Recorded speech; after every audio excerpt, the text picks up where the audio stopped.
At just 18, Braden Williams stopped the clock at a jaw-dropping 9.82 seconds in the 100 meters, an all-conditions high school best in U.S. history. The wind was at plus 6.0, triple the legal limit, but even so, coaches and fans went silent. That run left everyone questioning, is this the fastest American high schooler ever? What made it even more unbelievable was how effortless Braden looked while doing it. His stride was smooth, his start explosive, and his finish commanding. Spectators were left in disbelief, with many saying they had never seen a high schooler move with that kind of raw, controlled power. Videos of the race instantly went viral, pulling in millions of views within days. The excitement wasn't just about the time, it was about the way he ran it.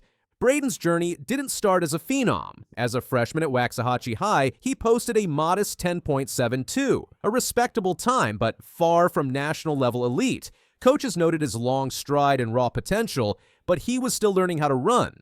With team success in the 4x100 relay, he gained confidence, and by his sophomore year, he made the bold move to transfer to Duncanville High School. There, under a more structured and competitive program, Braden's development accelerated. His times dropped steadily, and his technique sharpened.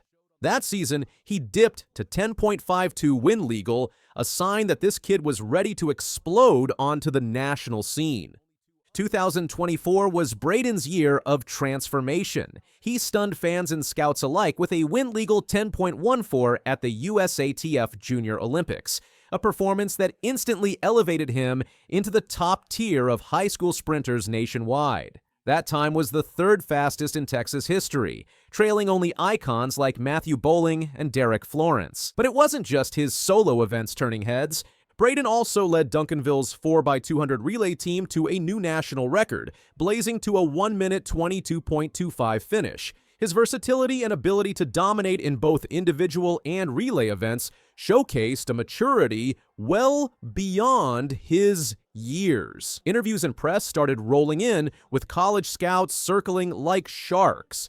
The name Brayden Williams became impossible to ignore. The 2025 season launched Braden into another dimension. On March 8th, he ran a 9.99 at Texas A&M, becoming just the fourth high schooler ever to dip under 10 seconds in any conditions. Track analysts noted not only the time, but the efficiency. Braden's top-end speed and clean transition phase were nearly flawless. Weeks later at the Waco regional meet, he clocked a staggering 9.82 plus 6.0 in the prelims, a new all-conditions best, and followed it up with a 9.95 plus 4.1 in the finals. That kind of back-to-back dominance, all under high pressure, proved that Braden wasn't just a one-hit wonder. His ability to consistently perform in the sub-10 range, even with varying wind conditions, placed him in the rarest of categories, an elite high schooler knocking on the door of pro-level speed. To grasp Braden's speed in context, you have to compare him to legends. Trayvon Brommel, now an Olympian, ran 9.99 with wind assistance in high school. Matthew Bowling hit 9.98 under similar conditions. Carl Lewis, one of the greatest to ever lace up spikes, posted a 9.86 wind legal. Braden's 9.82 wind-aided time may not be record eligible, but it puts him squarely in that stratosphere.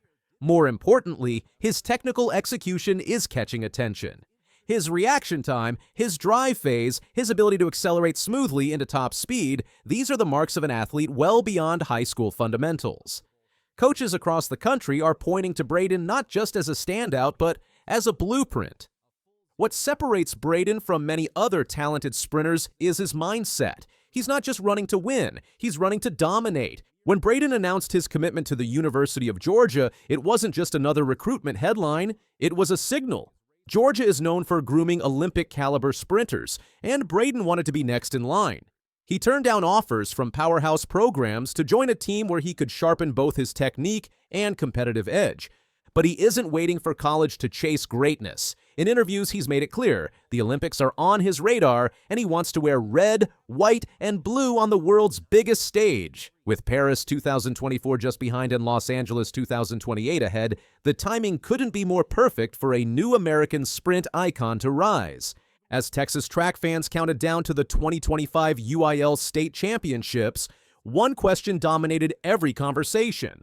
Would Braden finally break 10 seconds with a legal wind? He was already the fastest high schooler in America, but a sub 10.00 with legal wind would etch his name into the history books permanently. Coaches across the country tuned in, knowing they might witness something historic.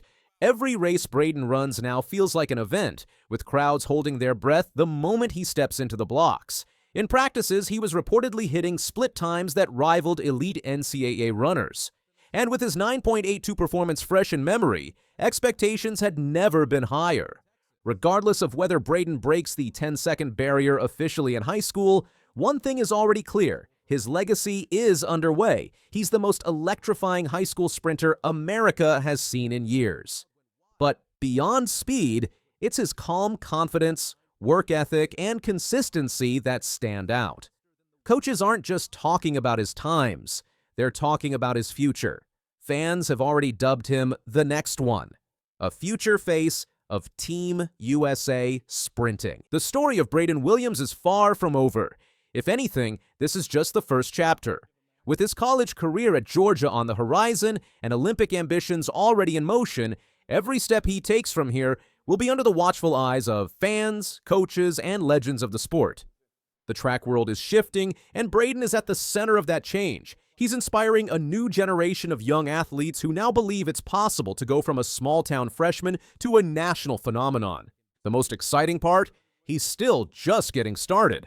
What comes next could redefine American sprinting, and if his past performances are any indication, Braden Williams won't just meet those expectations, he'll shatter them.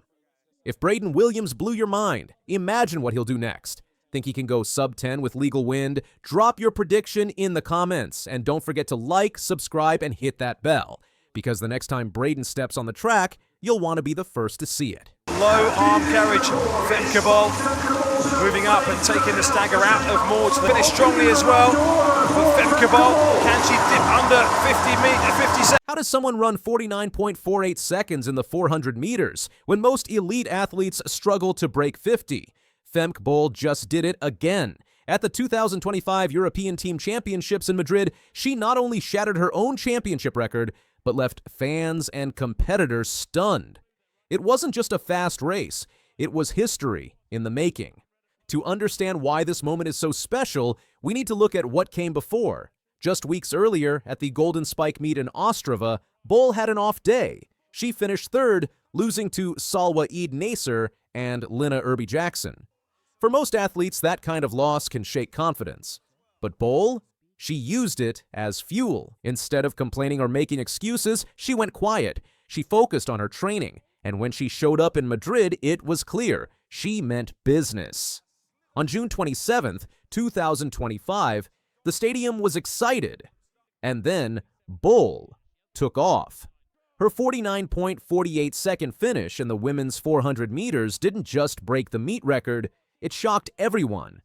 It was the fastest time ever recorded at the European Team Championships, and it wasn't even close.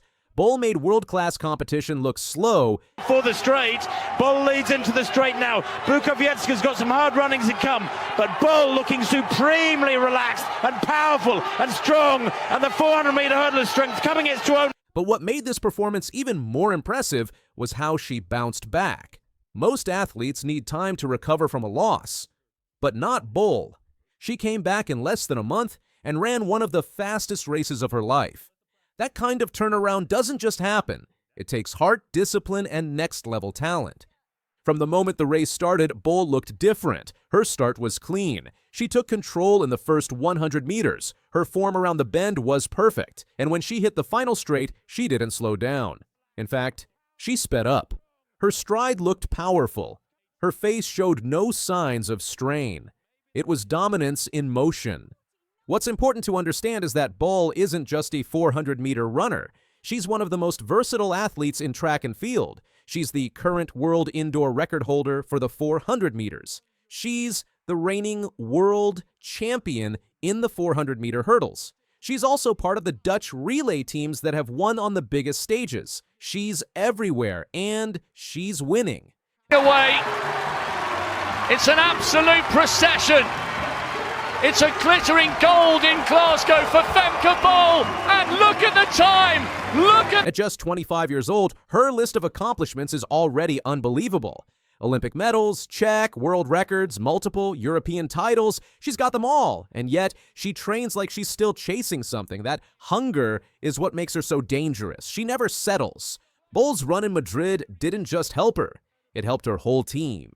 The European Team Championships are about country performance. Every race adds points to the team's score. Thanks to Bol and her teammates, the Netherlands finished 4th overall, their best result ever in this competition. Coach Laurent Mouavli was thrilled. He said Bol's leadership and performance were a huge part of the team's success. It wasn't just about her speed. It was about how she inspired everyone around her. That's what great athletes do. What separates Bol from others isn't just talent. It's consistency. Some athletes have one great season. Bol has had several, and she keeps getting better.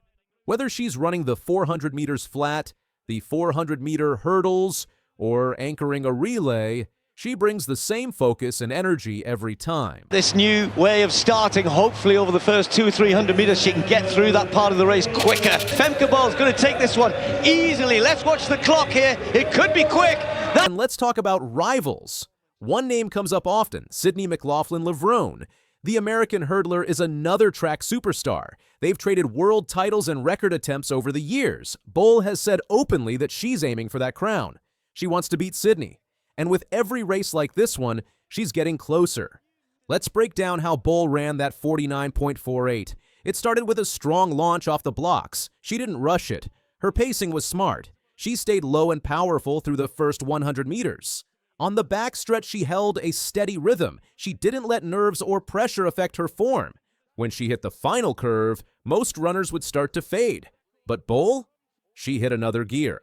She came into the last 100 meters with momentum and didn't let up. Her arms were pumping, her stride was long, and her posture stayed strong. It was one of the cleanest 400-meter finishes we've seen in years. And let's not forget, this wasn't a solo race. She was up against some of the best athletes in Europe, but none of them came close. Bol made it look easy. That's what champions do. They make hard things look simple. So where does she go from here? Well, the 2025 season isn't over, and Bol has made it clear. She's not just focused on the flat race. Her main event is still the 400-meter hurdles. That's where she wants to beat McLaughlin-Levrone. And after what we saw in Madrid, it's clear she's got the speed, the technique, and the mindset to do it. Her coach has hinted that the plan is to peak later in the season, around the World Championships. So this 49.48, it might not even be her best. Think about that. She ran a near-perfect race in June, and she could get faster by August. That's the scary part for her competition. Bol is also a big part of the Dutch relay teams. The women's 4x400 and the mixed 4x400 have both seen success with her on the anchor leg. When she's in the lineup, you know something special might happen. Her ability to close races gives her team an edge. Off the track, Bol remains humble and focused. She doesn't do a lot of flashy interviews or bold predictions. She lets her running do the talking, and right now, her running is saying a lot. She's also become a role model for young athletes, especially in the Netherlands. Her journey from a rising star to a global icon shows what's possible with hard work, talent, and the right mindset. She's not just winning races, she's inspiring the next generation. So what's next? The Paris Olympics are just around the corner. Bol will likely be one of the biggest names going into that event. Whether it's the 400-meter hurdles, the flat 400, or the relay, she'll be a medal favorite in everything she runs. And if she keeps improving at this rate, we could see something truly historic. Could she go under 49 seconds? Could she break the 400-meter hurdles world record again? It's all on the table. One thing's for sure, Femke Bol is rewriting what we thought was possible in women's track. This isn't just about times or medals. It's about resilience. It's about bouncing back after a loss and showing up stronger. It's about pushing yourself beyond what people think is your limit. And it's about leading by example. Femke Bol isn't just fast, she's fearless. And she's only getting started.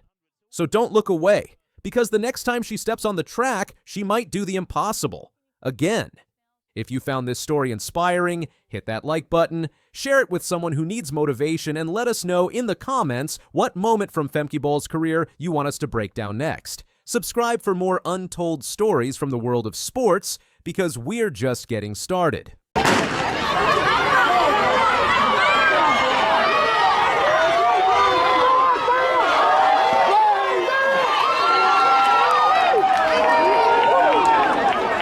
Rudolph Blaze Ingram has just delivered a performance that defies belief, and what's been revealed has left athletics observers across the world shocked.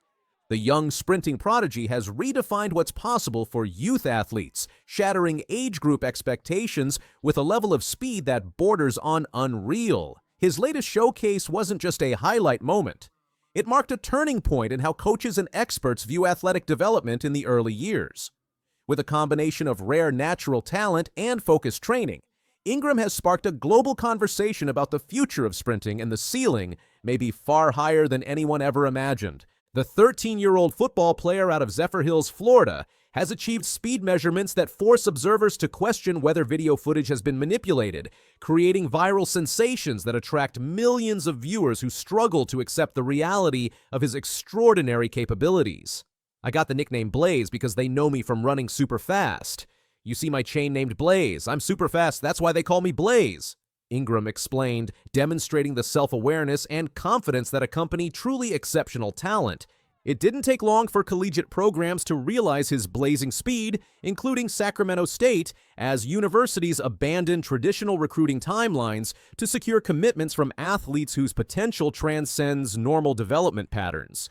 This unprecedented early recruitment demonstrates how exceptional talent forces institutional adaptation and challenges conventional approaches to athletic development and scholarship distribution. Blaze received his first collegiate football offer when he was just 10, establishing new benchmarks for recruiting timeline acceleration while creating systematic pressure on other programs to identify and pursue elite talent at increasingly younger ages. This early recognition validates the extraordinary nature of his athletic capabilities while simultaneously creating new precedents for youth athletic development and collegiate recruitment strategies. He realized he was destined for stardom at a very young age, demonstrating the type of self-awareness and competitive confidence that separates elite athletes from talented participants. I realized it once I started doing track. Beat my competition by 50 feet in the 60-meter dash. I had the world record at 7 years old. That's when I knew I had the talent, Ingram revealed, showcasing how dominant performances create systematic understanding of exceptional ability.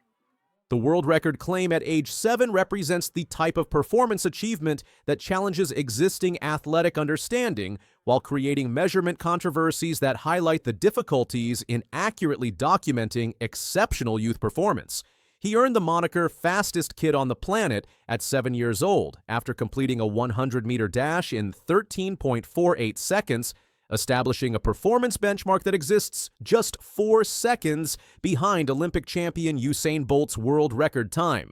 His time was short of 4 seconds behind Olympian Usain Bolt's 9.58-second time, creating performance comparisons that demonstrate how exceptional youth athletes can achieve measurements that approach elite adult capabilities. This proximity to world record performance creates systematic questions about human development potential and the relationship between youth performance and adult achievement in competitive athletics. But wait, there is more. Ingram also runs a 4.29-second 40-yard dash, providing additional evidence of his exceptional straight-line speed that validates football recruiting interest while demonstrating consistent excellence across multiple distance measurements.